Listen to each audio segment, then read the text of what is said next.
Deep within the heart of the misty blue mountains, there lay a village that didn't appear on any map. It was called Silence. In this village, there lived an old clockmaker named Elias.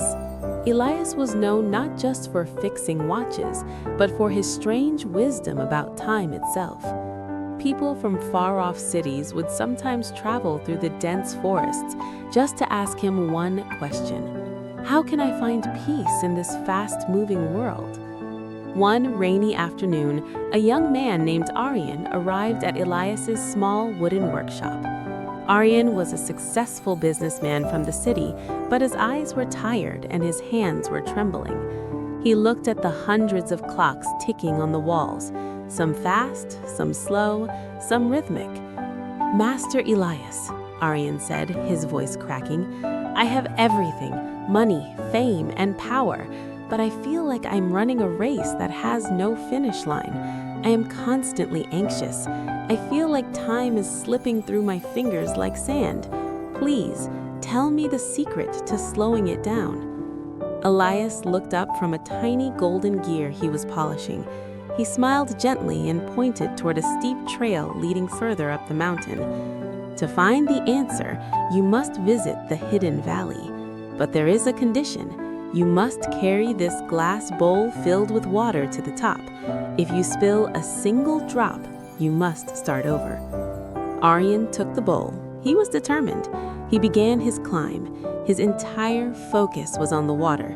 He didn't look at the beautiful wild flowers blooming on the path. He didn't hear the song of the mountain birds. He didn't feel the cool breeze against his skin. His muscles ached. His breath became heavy, but he reached the top without spilling a drop. He returned to Elias, exhausted but proud. "I did it," he gasped. "Now, tell me the secret." Elias looked at the bowl and then at Aryan. "Tell me, Aryan, did you see the golden eagles circling the peak? Did you smell the jasmine that grows only on this mountain? Did you hear the sound of the hidden waterfall?" Aryan shook his head. "No, I was too busy making sure I didn't spill the water." Elias nodded slowly. "That, my son, is how you are living your life. The water in the bowl is your goals, your business, and your worries. You are so focused on not spilling them that you have forgotten to live. You are passing through the world, but the world is not passing through you." Aryan sat down on a wooden stool, silent. Elias continued, "Time is not a predator chasing you. It is a river. If you try to swim against it, you will get tired.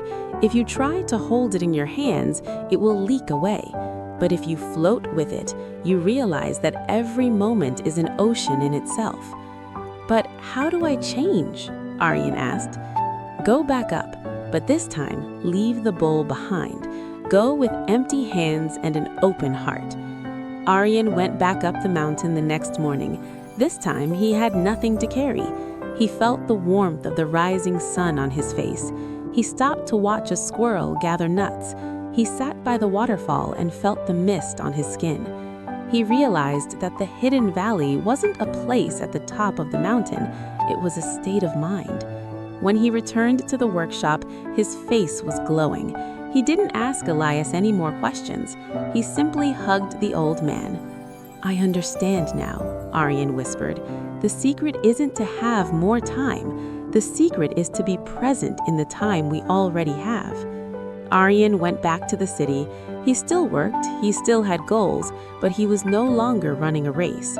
He learned to listen to people, to breathe deeply, and to appreciate the small miracles of every day.